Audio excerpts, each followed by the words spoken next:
राधे राधे। हाँ, राधे राधे। जी।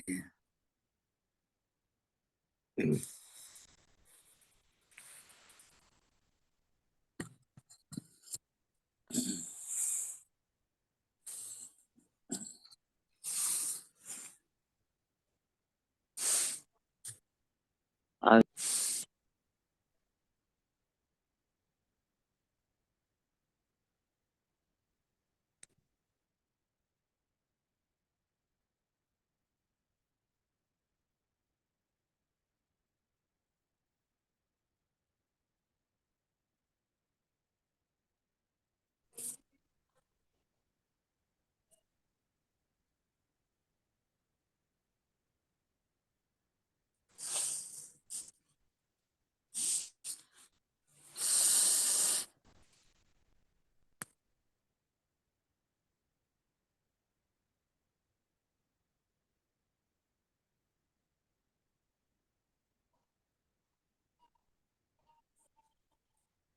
क्या कर रही संजी?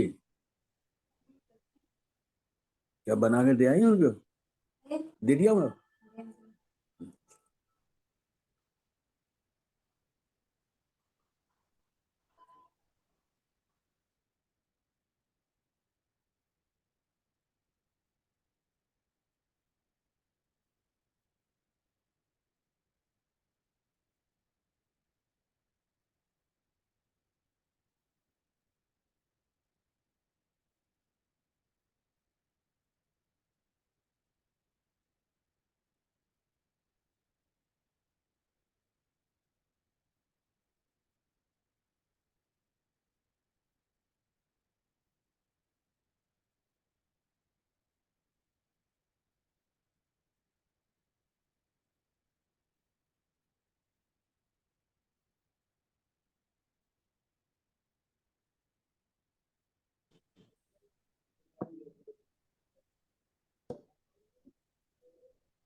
राधे राधे। नारायण।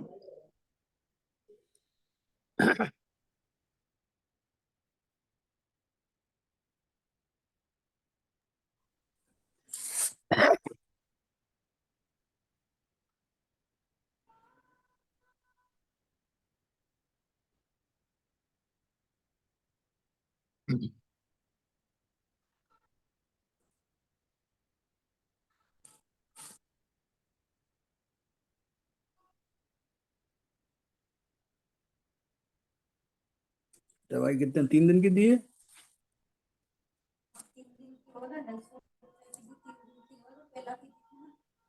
ये पहले वाली।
राधे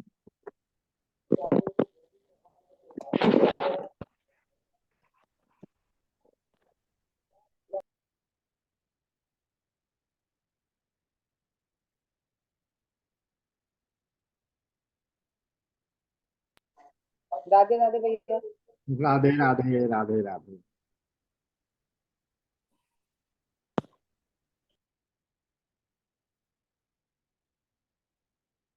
चलिए प्रारंभ करते हैं। कृष्णाय वासुदेवाय हरये परमात्मने प्रणत क्लेशनाशाय गोविंदाय नमो नमः। गोविंदाय नमो नमः। गुरुर्ब्रह्मा गुरुर्विष्णु गुरुर्देवो महेश्वरः गुरु साक्षात् परब्रह्म तस्मै श्री गुरुवे नमः। श्री गुरुवे नमः।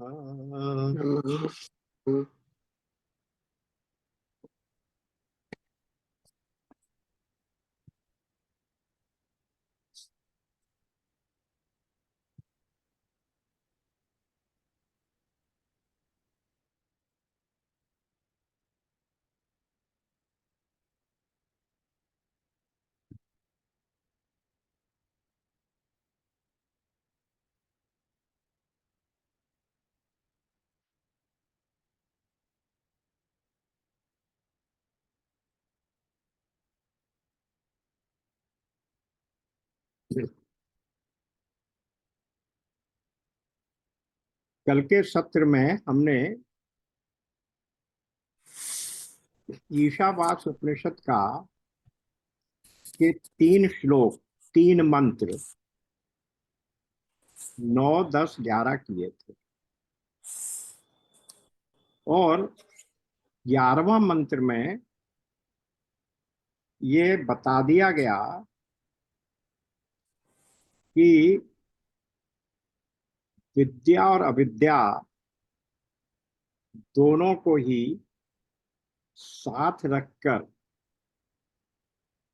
हम जीवन में मृत्यु को पार करके अमृत तत्व की ओर बढ़ सकते हैं। यानी विद्या और अविद्या का समान समाहार, विद्या और अविद्या को जीवन में प्रयोग करके। अब यहाँ इस संदर्भ में विद्या का अर्थ क्या है और अविद्या का अर्थ क्या है, ये भी 9वें श्लोक में बताया गया था। उसको फिर से समझ लेते हैं कि जो अंतिम श्लोक में बताया गया वो बताया गया कि अविद्या प्रवृत्ति है, हमें आसक्ति है, प्रवृत्ति है, संसार के विषयों को प्राप्त करने की इच्छा है। और फिर विद्या क्या है? विद्या है इंद्रिय ज्ञान। यानी अविद्या हुई प्रवृत्ति, प्रवृत्ति को पूरा करने के लिए क्या करना पड़ेगा? हमें कर्म। तो अविद्या है प्रवृत्ति को पूरा करने के लिए किए जाने वाले कर्म, अविद्या कामना कर्म। तो तुम अविद्या कहाँ जा रहे हो? कामना को जन्म देती है। बना के जाओ, बना के जाओ। ये क्या है?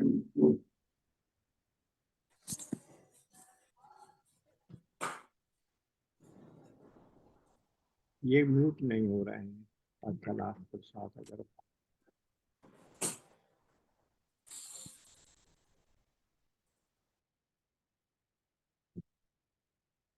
ओके ओके जी।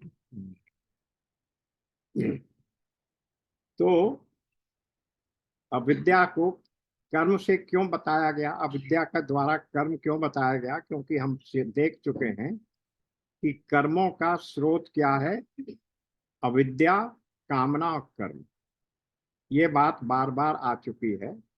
तो इसलिए जब अविद्या की बात करते हैं तो विद्या का अर्थ है कि वो अविद्या कर्मों को जन्म देने वाली है, कर्मों का जनक है। इसलिए वहां अविद्या हुई कर्म। और कौन से कर्म? जो कामना पूर्ति के लिए किए जाते हैं, अविद्या कामना कर्म। तो एक तो हुए कर्म। अब दूसरी बात हुई विद्या। विद्या हुई प्रत्यक्ष, जो हमारी इंद्रियों के द्वारा जो देखा जा सके, अनुभव किया जा सके, यानी देखा जा सके, पहचाना जा सके, वो सारे विषय, यानी बुद्धि के द्वारा प्रत्यक्ष और मानस प्रत्यक्ष, ये सब विद्या। इसी से ये बताया गया था कि या तो सांसारिक वस्तुओं को प्राप्त करने की कामना से कर्म करेंगे आप, या स्वर्ग आदि को प्राप्त करने की कामना से करेंगे, तो वो मानसिक प्रत्यक्ष हो गए, और ये हो गए भौतिक जगत के प्रत्यक्ष। तो ये हुई विद्या। तो वो क्या कह रहे हैं कि विद्या और अविद्या दोनों का ही संसार में प्रयोग करके साथ साथ समन्वयात्मक एक के बाद एक प्रयोग करके हम मृत्यु को पार करके अमृत तत्व की ओर बढ़ सकते हैं। तो क्या लिखा? अविद्या से मृत्यु को प्राप्त करना है, सॉरी, मृत्यु को पार करना है। अब अविद्या से मृत्यु कैसे पार होगी? अब यहां समझे मृत्यु का अर्थ क्या है। क्या मृत्यु केवल इस शरीर के छूट जाने का ही नाम है? राम नाम सत्य का ही नाम मृत्यु है? नहीं। मृत्यु को कहा गया कि जो प्रमाद है, तमोगुण का विद्या, यानी जो प्रमाद है, उसका नाम मृत्यु है। अविद्या प्रमाद है।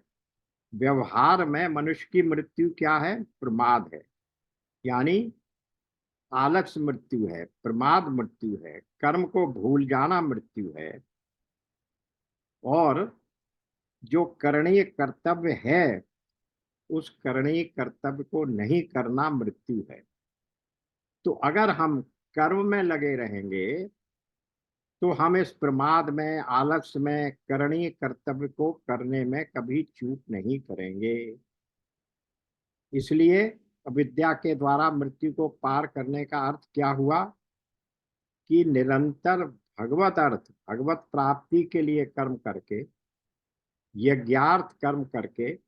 देखिए, गीता में हमने देखा था यज्ञार्थ कर्म का अर्थ क्या था। यज्ञार्थ कर्म का अर्थ है लोक कल्याण के लिए किया जाने वाला कर्म करके अपने सामने आए बड़े से बड़े संकट को हम लांग सकते हैं, अर्थात हम मृत्यु को पार कर सकते हैं। ये लाक्षणिक अर्थ हुआ मृत्यु को पार करने का। शाब्दिक अर्थ मृत्यु केवल मृत्यु वो नहीं है, इसलिए लक्ष्यार्थ बताया गया। तो इस तरह से मृत्यु को जब हम पार कर लेंगे तो फिर क्या होगा? उससे हम क्या, कहाँ जाएंगे? अमृत तत्व की ओर बढ़ेंगे।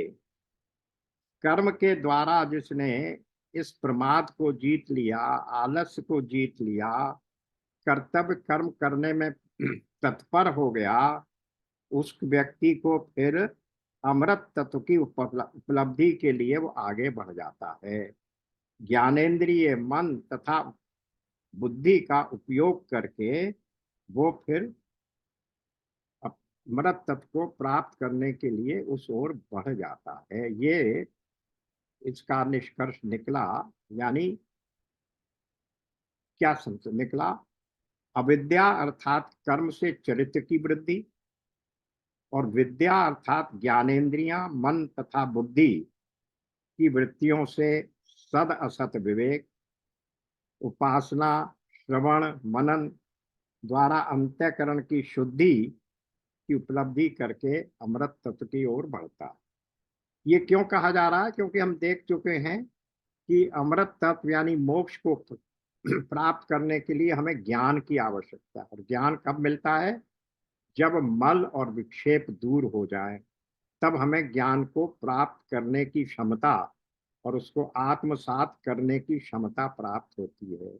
इसीलिए यहाँ कहा गया कि कर्म से चरित्र को शुद्ध करा, मल और विक्षेप को दूर किया, और फिर इंद्रियों को ज्ञान प्राप्त करने के लिए, अपने अंतःकरण को ज्ञान प्राप्त करने के लिए सक्षम बना दिया, पात्र बना दिया।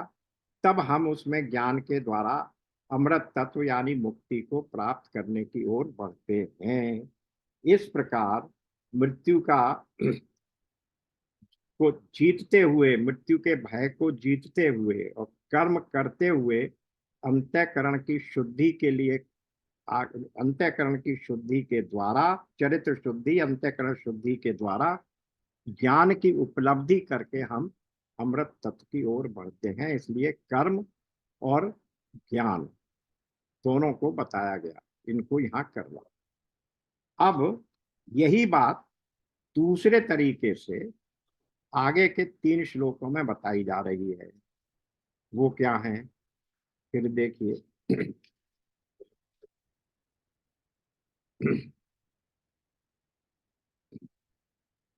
30 पहला 12वां श्लोक।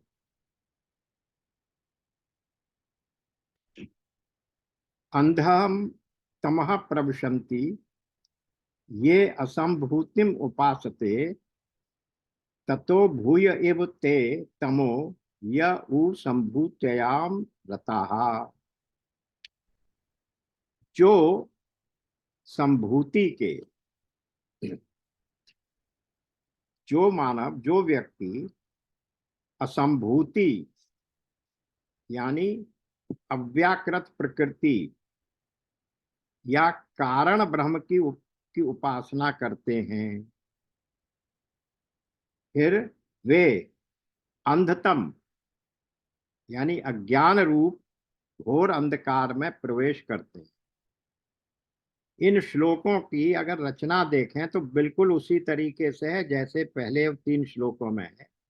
अंतर केवल क्या है, वहां विद्या और अविद्या का शब्द था, यहाँ संभूति और असंभूति शब्द आ गए, बाकी सब एक से ही हैं। तो जो क्या करते हैं, ब्रह्म को उपासते हैं। असंभूति का अर्थ है अव्याकृत आत्मा या प्रकृति या कारण ब्रह्म, वो घोर अंधकार में गिरते हैं। और दूसरे जो संभूति यानी हिरण्यगर्भ नामक कार्य ब्रह्म में रत रहते हैं, उन्हीं की उपासना करते हैं, कार्य में फंसे रहते हैं, वे उनसे भी नीचे अधिकतर घोर अंधकार में प्रवेश करते हैं। यानी वे अंधतम में प्रवेश करते हैं जो संभूति की उपासना करते हैं, और उससे अधिक अंधकार में वे हैं जो संभूति में रत हैं।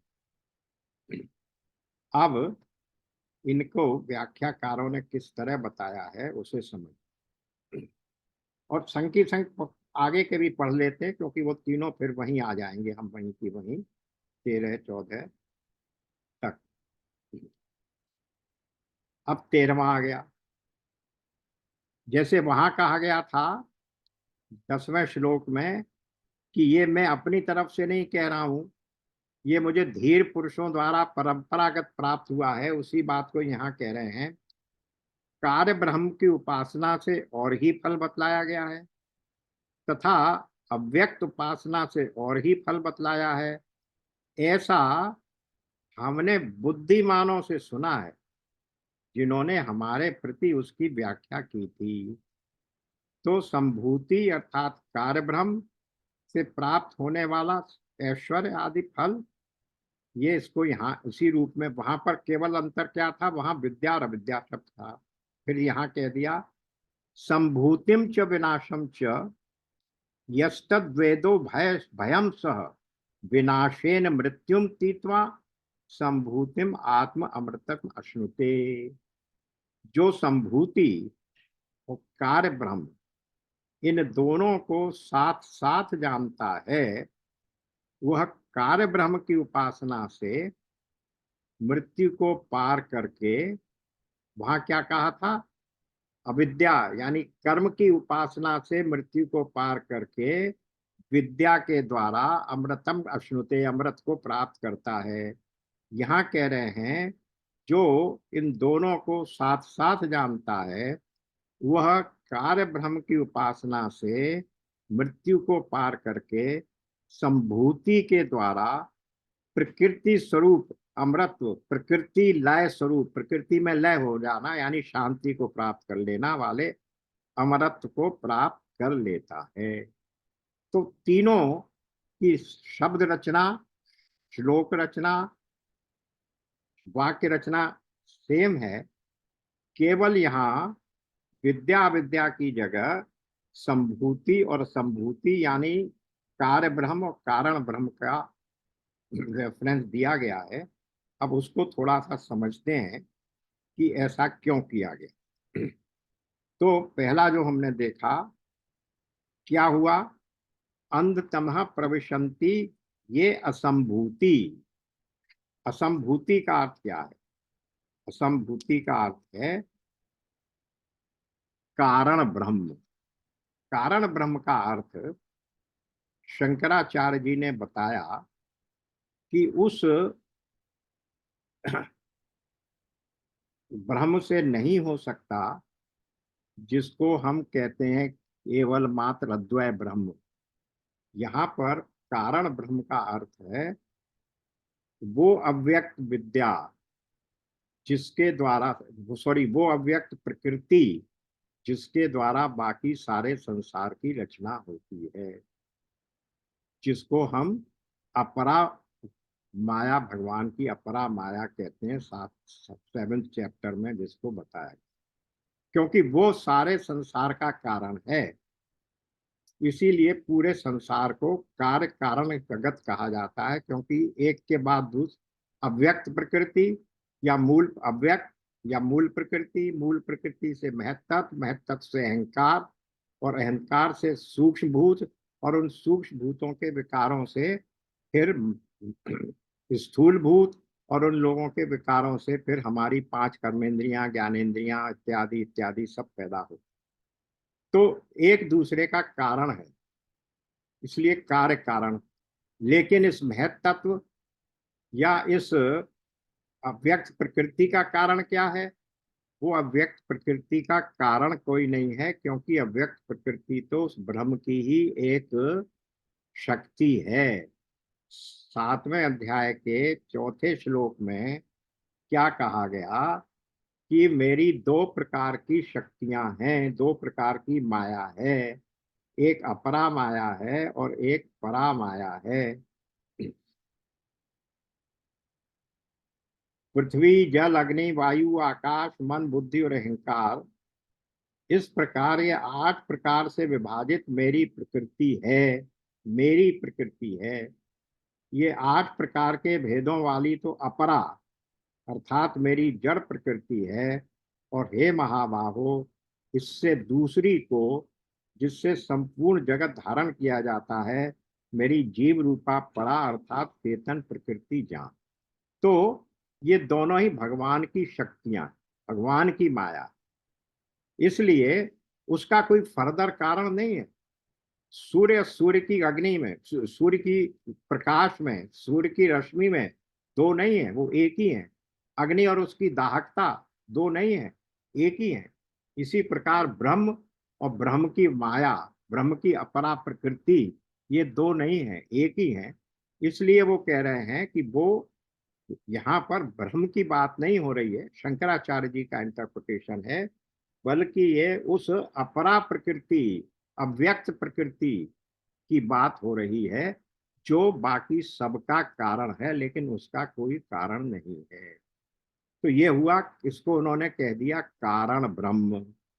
अब उसके बाद जो बचा, अब फिर संभूति क्या हुई, इसको कह दिया असंभूति। अब उसके बाद क्या हुआ, जो संभूति क्या है, संभूति उन्होंने कह दिया कार्य ब्रह्म। जो संसार में जितने भूत हैं, उन भूतों के द्वारा जो भी सूक्ष्म भूत और स्थूल भूतों के माध्यम से जो भी कुछ संसार की रचना हुई है, जिसको उन्होंने कहा है 7.5 में कि मेरी अपरा प्रकृति के माध्यम से ही ये सारे संसार की रचना हुई है, तो उस अपरा प्रकृति को उन्होंने कह दिया वो कार्य ब्रह्म, इसको वहां कह दिया संभूति। तो इस प्रकार वो ये कह रहे हैं कि जो लोग कारण ब्रह्म की उपासना करते हैं, यानी केवल ये जानते हैं कि ये ब्रह्म की ही शक्ति है, लेकिन वो ब्रह्म तक नहीं पहुंचते, उस जड़ तत्व को, उस भगवान की शक्ति को ही अंतिम मान के कारण मान लेते हैं, वो कहाँ जाते हैं? वो जाते हैं अंधतम में, अज्ञान में, अंधकार में, अज्ञान रूपी घोर अंधकार में जाते हैं।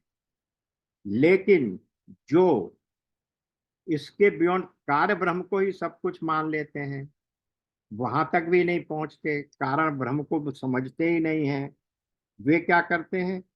वे उससे भी घोर अंधकार में प्रवेश करते हैं। ये बात यहाँ कही गई। और अब इसके बाद 13वें श्लोक में यही कह दिया गया कि कार्य ब्रह्म की उपासना अपूर्ण है, स्वार्थ है, संकीर्णता है, पतन है। और जो कारण ब्रह्म में लगे हैं, इसलिए वो तो पतन करेगा, कार्यों में हम लगे हुए हैं।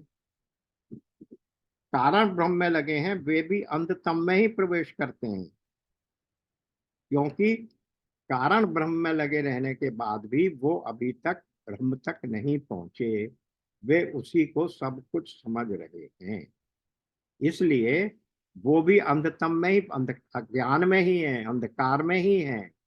लेकिन कार्य ब्रह्म वाले तो, जो संभूति वाले हैं, वो तो और भी गहरे अंधकार में हैं। अब इसके बाद 14th में क्या कह दिया? 14th में एक और बात कह, 13th में ये, हाँ सॉरी, फिर इसके बाद 13th में क्या कहा कि विद्या अविद्या की पृथक उपासना के फलों को जैसे उस 3 श्लोकों में अनादि परंपरा प्रमाणित बताया, वैसे ही यहाँ संभूति असंभूति की पृथक उपासना के द्वारा प्राप्त होने वाले फलों को परंपरा प्रमाणित बतलाते हैं। और फिर क्या कह दिया? संभूति या कार्य ब्रह्म की उपासना का फल है क्या? दूसरा फल है, ये व्यक्त जगत के विषयों में लगता है असंभूत, इससे जड़ता की प्राप्ति होगी, संकीर्णता आएगी। किसमें? कार्य ब्रह्म की उपासना, यानी इस जड़ प्रकृति की उपासना।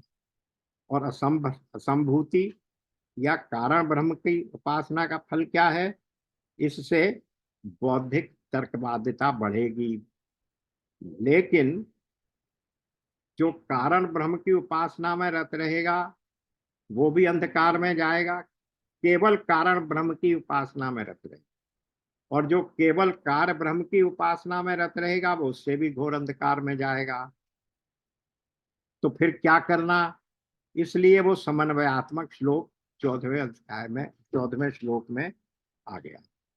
क्या कह रहे हैं अब यहां समझ, ये महत्वपूर्ण। संभूतिम च विनाशम च यस्त दो भयम सह विनाशेन मृत्युम तीर्त्वा संभूति आत्म अमृत मश्नुते। जो संभूति च विनाशम, संभूति और विनाश दोनों को साथ साथ जानता है, वह विनाश से, मृत्यु को पार करके संभूति से अमृत तत्व का आस्वादन करता है। अब यहाँ संभूति तो आ गया, ठीक है, ये एक नया विनाश शब्द कहाँ से इंट्रोड्यूस हो गया? अभी तक तो संभूति और असंभूति शब्द की बात हो रही थी, अब ये संभूतिम च विनाशम, ये क्यों आ गया? अब इसका अर्थ थोड़ा सा समझने के लिए देखिए कि ये जो वी का वो है, वी प्रत्यय लगा देने से बहुत सी चीजें हो जाती। वी लगा दिया तो क्या हुआ? विशेष हो जाता है एक तो अर्थ, जैसे शुद्ध, विशुद्ध, शुद्ध यानी विशेष रूप से शुद्ध किया हुआ।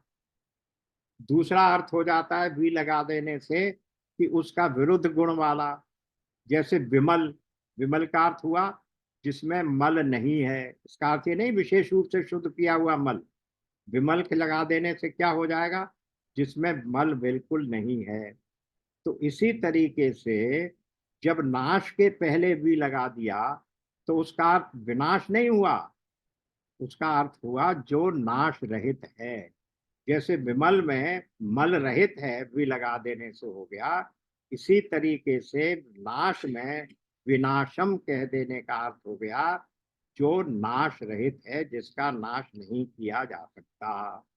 इसलिए वो विनाशम शब्द भी क्या हो गया? असंभूति का ही पर्यायवाची हो, क्योंकि वो जो असंभूति है वो भी क्या है? वो भी अविनाशी है, भगवान की माया है, भगवान की शक्ति है, भगवान की परा प्रकृति है। इसलिए यहाँ पर कह दिया विनाशम च, यानी असंभूति। वो शब्द का अंतर है, तात्पर्य वही है कि वो विनाशम च असंभूति। तो अब इसका अर्थ क्या हुआ?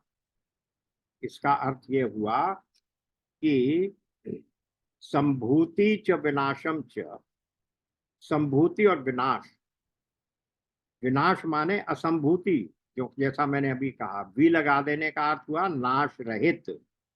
तो संभूति और असंभूति दोनों को जो साथ साथ जानता है, जो साथ साथ सगुण और निर्गुण को, व्यक्त और अव्यक्त को जानता है, वह क्या करेगा? विनाशम के साथ क्या करेगा?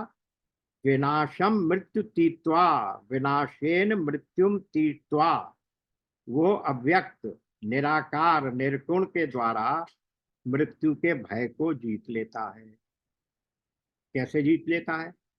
पूरी गीता में दूसरे अध्याय के 14 से लेके 31 तक हम यही करते चले आए हैं कि जो निर्गुण निराकार आत्मा है उसको मृत्यु प्राप्त ही नहीं होती, उसके लिए मृत्यु शब्द प्रयोग करना ही गलत है।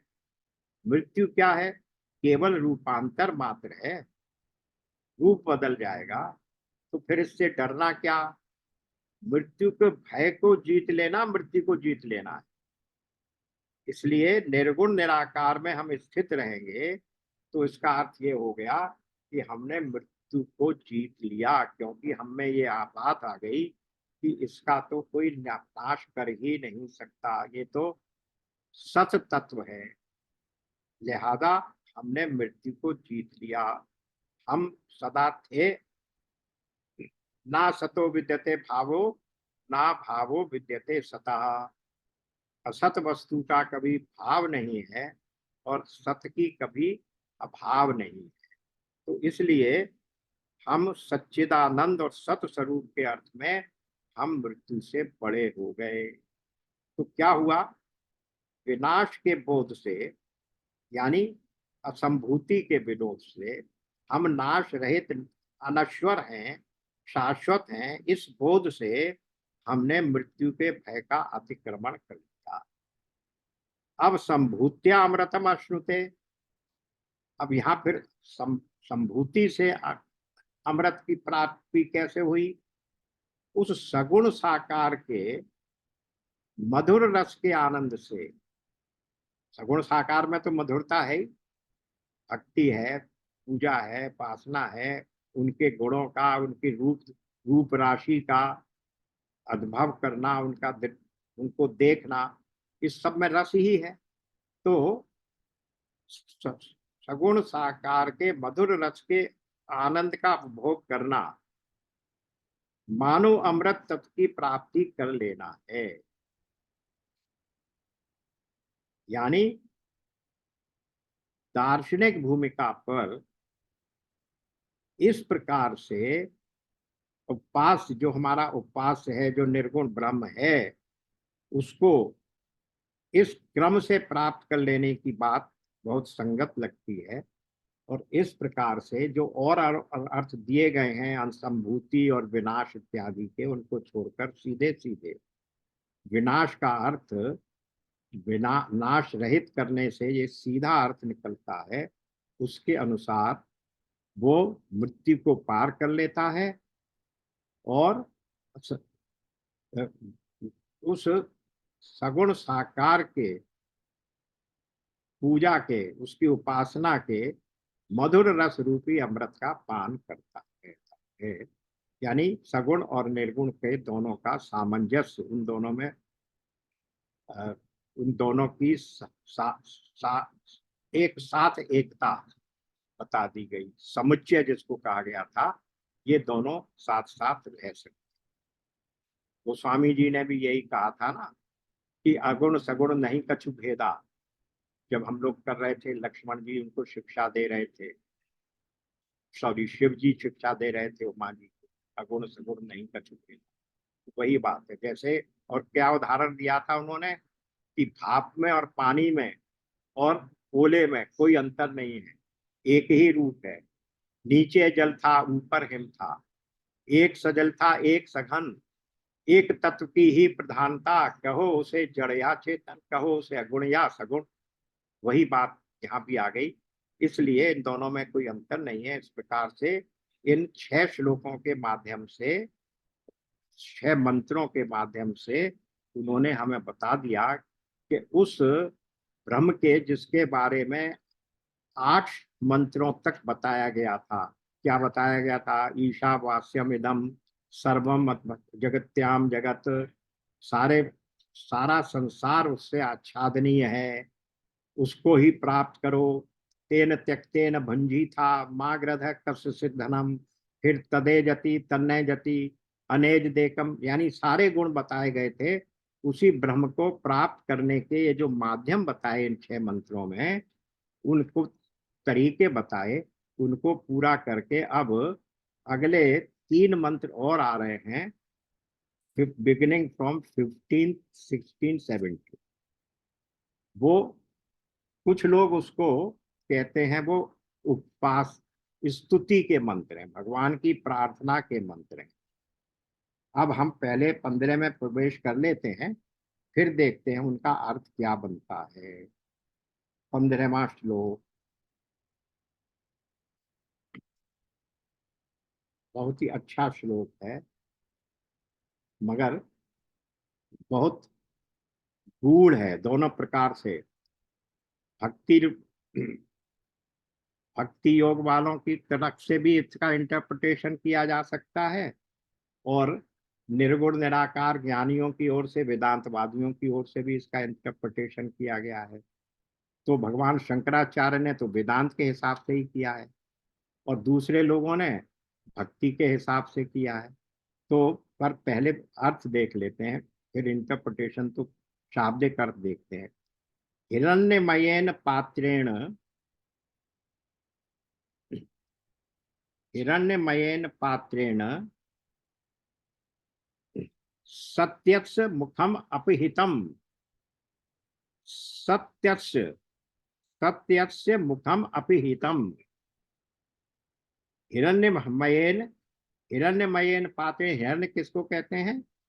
सोने को, स्वर्ण को। हिरण्यमय पात्र से, सोने के पात्र से क्या हुआ है? सत्य का मुख, सत्यस्य मुखम अपहितम, सत्य का मुख ढका हुआ है। तत्वम, तत्त्वम पूषण पाक्षम, सत्य धर्माय दृष्टये, उस पूषण, तत् त्वम, हे पूषण, सत्य धर्माय दृष्टये, मैं सत्य धर्मा, सत्य धर्मा में जो मेरी अपनी सत्य धर्म की दृष्टि है, उससे आपको पूछता हूं कि उसका मैं साक्षात कर सकूं, इसलिए तुम क्या करो, त्वम उसको हटा, अपावणु, त्वम अपावणु, उसको हटा दो। कुल मिलाकर क्या अर्थ हुआ कि ये जो संसार है, इस आदित्य मंडल, इसका संसार का जो मुख है वो काहे से ढका हुआ है? सोने के पात्र से ढका। और मैं अकेला, और वो मुख क्या है? सत्य से मुखम, वो संसार का जो वास्तविक सत्य है वो इस सोने के मुख पात्र से ढक दिया गया है। मेरे अकेले की ये सामर्थ्य नहीं है कि मैं उसको हटा सकूं, इसलिए या उसको हटाकर मैं उस वास्तविकता का, उस सत्य का, देखिए क्या कह रहे हैं, सत्य का मुख ढका हुआ है। उस सत्य का काहे से ढका हुआ है ये व्याख्या में बताएंगे विद्वान लोग। उस सत्य का मुख काहे से ढका हुआ है? सोने के पात्र से। सोने के पात्र का अर्थ क्या है? ये जो संसार के जितने भी विषय हैं, जितनी भी आसक्तियां हैं, जितने भी मैं और मेरापन है, इन सब से वो ढका हुआ है। और मुझ अकेले में इतनी शक्ति या सामर्थ्य नहीं है कि मैं उस सोने से ढके हुए पात्र के आवरण को हटा सकूं। इसलिए आप मेरी सहायता करिए और आप उस आवरण को, कौन सा आवरण है वो? हिरण्मय पात्रेन, जो सोने से ढका हुआ, सोने का बना हुआ पात्र है, उस पात्र को हटा दीजिए। अब क्या अर्थ होगा? दो तीन बातें समझिए।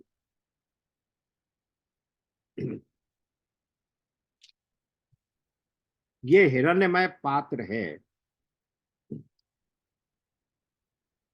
उसमें प्रकाश, सत्ता, सब कुछ है। और वो, उसने सत्य को ढक रखा है उस हिरण्यमय। यहाँ पात्र क्या है? ढक्कन है पात्र, बर्तन नहीं है। वो जो अहम है वो तो हम में, अहम में है ये सब, लेकिन जो कुछ है वो हमारा, उस अहम को, हमारे उस अहम को, उस संसार की वास्तविकता को, सत्य को किसने ढक रखा है? हिरण्यमय पात्र ने ढक रखा है। इसलिए उस पात्र को, उस ढक्कन को कहना चाहिए, उस आवरण को हटाने की प्रार्थना यहाँ की जा रही है। तो वो कैसे किया गया है, ये बात यहाँ समझाई जा रही है कि हिरण्यमय वह मुख जिसके द्वारा सत्य में प्रविष्ट होते हैं, हिरण्य पात्र से, हिरण्यमय पात्र से ढका। सत्य का दर्शन कैसे होगा?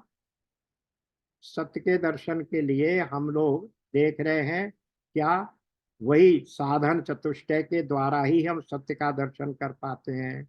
विवेक, वैराग्य, षट संपत्ति, उपरति, तितिक्षा, श्रवण, मनन, निधिध्यासन। किंतु कर्म के रस सुख में प्रीति होने के कारण ये द्वार आच्छादित है, वो मुख ढका हुआ है। जन्म मरण में प्रीति है, ज्ञान अज्ञान में प्रीति है, राग द्वेष में प्रीति है, ये बहुत बातें हैं। किंतु उन सब में, ज्ञान अज्ञान में राग तो है ही, द्वेष में भी प्रीति है।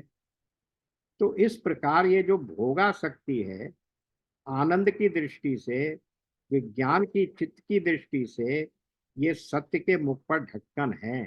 ये जितनी भी आसक्तियां हैं, इनमें लोभ, काम, क्रोध, मोह सभी आ गए। इनके कारण ही शम, दम, विवेक, वैराग्य आदि नहीं हो पाते। इसलिए इनसे ही सब ढका हुआ है। तत्वम पूषण पावणु सत्य धर्माय दृष्टये। अब वो सत्य, सत्य कौन है? वो परमात्म तत्व जिसका वर्णन किससे किया गया था? अनेज देकम, जो चलता है और चलता नहीं भी है। तदय जति तन्नय जति, जिसमें गति है और गति नहीं भी है। तो आदि मंत्रों द्वारा किया गया था। उस पूषण का अर्थ क्या हो गया? पूषण शब्द का अर्थ, एक अर्थ में पूषण को, सूर्य का भी एक नाम पूषा है। पूषा क्यों है सूर्य का नाम? पूषा शब्द आया कहां से? पोषण करने की शक्ति से, पोषण की जो धातु है उससे आया पूषा। पूषा वो जो पोषण करे। अब भौतिक जगत का पोषण सूर्य के अतिरिक्त और किसी से नहीं होता। सूर्य न रहे तो आप इस जगत की स्थिति बनी रहने की कल्पना भी नहीं कर सकते। इसलिए सूर्य को पूषा कहा गया, क्योंकि सूर्य जगत का पोषण करता है। तो पोषण जो कर रहा है, तो वहां कुछ लोगों ने जो भक्ति परक व्याख्या करेंगे वो सूर्य की व्याख्या कर रहे हैं। हे सूर्य देवता, आप पोषण करने वाले हैं, इसलिए आप हमें शक्ति दो, आप इसे हटा दो ताकि हम सत्य को या भगवान को प्राप्त कर सकें। और जो निर्विकार, निर्गुण, निराकार वेदांतवादी हैं वो कहेंगे नहीं, पोषा का अर्थ ये जरूर है कि पोषण करने वाला, लेकिन पोषण करने वाला सूर्य तो एक देवता है, भौतिक वो है, तत्व है। और देव भी मान ले तो वो सूर्य देव है जो पौराणिक देव है, पहले नहीं थे। तो फिर क्या है ये? वो परमात्म तत्व, पोषण करने वाला, जो पोष्टा है। पोषण अर्थात ही सबको स्फूर्ति देने वाला परमात्मा। यहाँ पर उन्होंने पूषा शब्द का अर्थ वेदांतिक दृष्टिकोण से क्या कह दिया कि सबको पुष्टि देने वाला होने से उसको पूषा कहा गया है। जैसे माता बच्चे के शरीर को पोषित करती है, माता शरीर को, पिता ज्ञान को पोषित करता है, पत्नी रस की पोषता है, और ये सब परिच्छिन्न है, भौतिक जगत के हैं। सच्चा व पूर्ण पोषता कौन है? वो ईश्वर है। तमेव माता च पिता तमेव। तो उसको, उस पोषता की बात हो रही है। पोषता और अनुग्रहीता, अनुग्रहीता, ये दोनों अर्थ पूषण के हैं। तो यहाँ पूषा से तात्पर्य क्या हो गया? ईश्वर, गुरु अथवा इष्ट देवता। हम यही प्रार्थना करते हैं कि हे प्रभु, इस हिरण्यमय पात्र के ढक्कन को दूर कर दो। ये बात यहाँ पर कही जा रही। कैसे? तमसो मां ज्योतिर्गमय, वही बात दूसरे शब्दों में कही जा रही। हमें अज्ञान रूपी अंधकार से प्रकाश की ओर ले चलो। यानी जो हम सत्य को, जिस पोष्टा को, पूषा को हम ढूंढना चाह रहे हैं, उसकी ओर हमें आप ले चलो। इस हिरण्यमय पात्र के ढक्कन को आप हटा दो। अब हम इस ढक्कन को अपनी शक्ति से हटाने में असमर्थ हैं। अतः हम प्रार्थना कर रहे हैं। पर वो प्रार्थना भी क्या है? ऐसा ज्ञान हमें दे दो। समसो मां ज्योतिर्गमय की बात यहां आ गई। वो प्रार्थना किस बात की है, ये नहीं कि आप एक सगुण साकार रूप धरकर आएंगे और अवतार के रूप में उस ढक्कन को हटा देंगे अपनी शक्ति से, ऐसा नहीं, बात नहीं है। आप हमें ऐसा ज्ञान दे दो, वो ज्ञान जिससे हम उसकी वास्तविकता को समझ सकें, इस ज्ञान रूपी अंधकार को हम मिटा सकें, जिससे हम उस सत्य का वास्तविक साक्षात्कार कर सकें।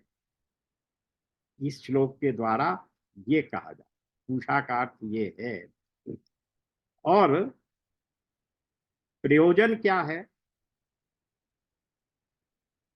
किस लिए आप हटा दो, तो क्या कहा, दृष्टये, श्लोक में देखिए, सत्य धर्माय दृष्टये, मैं सत्य की, सत्य धर्म की का साक्षात्कार करना चाहता हूं, इसलिए आप मुझे वो ज्ञान दे दीजिए जिसके द्वारा ये सांसारिक विषयों का जो आकर्षण है, वो शम दम इत्यादि साधन चतुष्टय की मुझे संपत्ति दे दीजिए, जिस और वो ज्ञान दे दीजिए जिसके द्वारा मैं फिर उस वास्तविक सत्य को पहचान सकूं। वो सत्य धर्मा, मैं सत्य धर्मा हूं, सत्य के अतिरिक्त और किसी को नहीं चाहता, इसलिए आप हमें क्या करिए, उस सत्य धर्म को प्राप्त करने में मेरी सहायता करने के लिए क्या करो, मुझे वो ज्ञान दे दो जिस ज्ञान के द्वारा मैं इस सांसारिक भौतिक जगत के अज्ञान से जो मैं घिरा हुआ हूं, उसको मैं मिटा सकूं, सत्य धर्म की प्राप्ति के लिए। दूसरा अर्थ ये भी हो सकता है, मैं सत्य धर्माय हूं, मैं सत्य धर्म की प्राप्ति करना चाहता हूं, एक अर्थ तो अब ये हो गया सत्य धर्माय। दूसरा ये कि सत्य धर्म की ही वास्तविकता मुझे पहचाननी है, मुझे केवल सत्य धर्म में आस्था है, उसी को मैं अपना जानता हूं, इसलिए मुझे उस सत्य का ही साक्षात्कार करना है।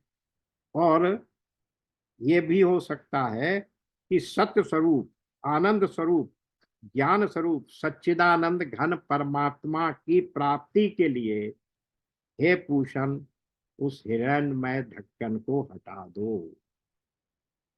पूषण कौन हुआ, फिर वही ब्रह्म, उसी से प्रार्थना वही की जा रही है, कोई दूसरा देवता नहीं है, सूर्य देवता की प्रार्थना नहीं है ये, क्योंकि सूर्य में तो अपनी शक्ति नहीं है। गीता के 15वें अध्याय के 12वें श्लोक में क्या कहा है, देखिए 15वें अध्याय का 12वां श्लोक बार बार आ जाता है, वो क्या कह रहे हैं। हम्म 12वां, यद आतिथ्य कतम तेजो जगत भासयते अखिलम, यच्चंद्रमसि यच्चग्नौ तत्तेजो विद्धि मामकम। सूर्य में स्थित जो तेज संपूर्ण जगत को प्रकाशित करता है, तथा जो तेज चंद्रमा में है और जो अग्नि में है, उसको तू मेरा ही तेज जान। तो सूर्य तो खुद अप्रकाशित है, प्रकाश, जगत प्रकाश प्रकाशक राम हूं, प्रकाश करने वाला तो मैं हूं, वो ब्रह्म है, उसके प्रकाश से सब प्रकाशित हो रहे हैं। तो सूर्य से मैं प्रार्थना नहीं कर रहा हूं, मैं प्रकाश या ज्ञान किससे चाह रहा हूं, उस ब्रह्म से, ब्रह्म का ज्ञान प्राप्त करने की ही प्रार्थना है इसमें, यहाँ वास्तविक में। तो ज्ञान प्राप्त होने पर ये जितने भी आवरण हैं वो स्वतः ही नाश हो जाते हैं।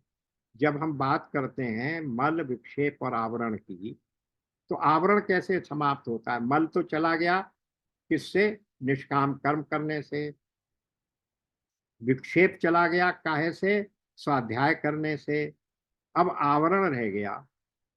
यानी आवरण का अर्थ यह है कि अभी भी वो जो ढक्कन जिसको हटाने की बात की जा रही है, वो अभी भी ढका हुआ है, वो पर्दा अभी भी डला हुआ है।